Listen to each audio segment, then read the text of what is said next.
Hey, personality disorders.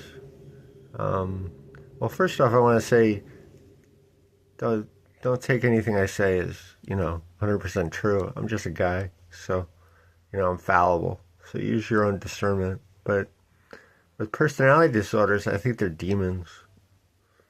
And you know, what do I mean by a personality disorder?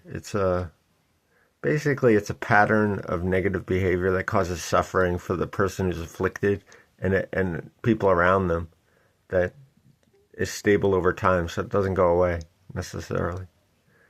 But now I think they're their own entities because they can reproduce.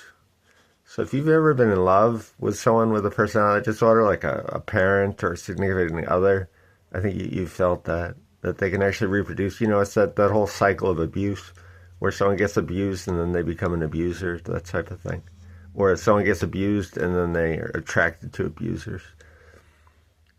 You know, and I think that's why I think they're their own entity because they can kind of reproduce in people, parasitically, off of other people. Uh, so it can kind of spread. The cycle of trauma they call it. Uh, Also, why I think they're demonic is because basically everything they do is to make you feel unworthy of love. That's the whole point of the personality disorder.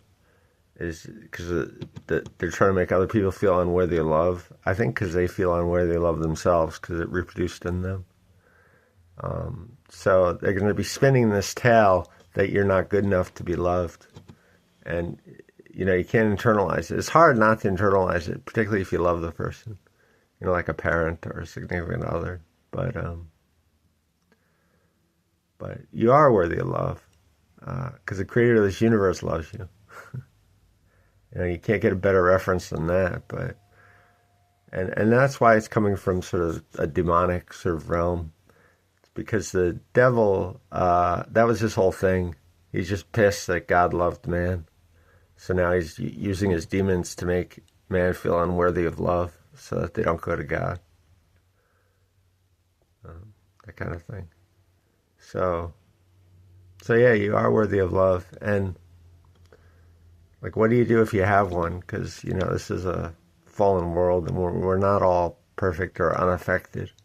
Uh, well, what I did was I prayed to God to restore what the enemy stole from me.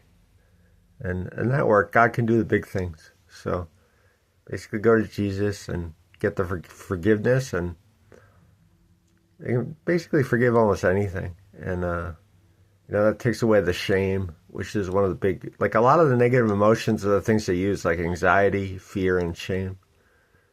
So if you're feeling those, it's definitely coming from, the enemy, sort of a demonic realm. And that was the best, the what Jesus brought was, forgiveness from the shame. So it wipes away the sins so they're not even remembered, you know, you know, in the world. And so, yeah, Jesus can forgive you. So just get forgiveness from Jesus and then ask him to restore what the enemy stole. And yeah, that's what I did to get rid of him. That's it. It's a big process though.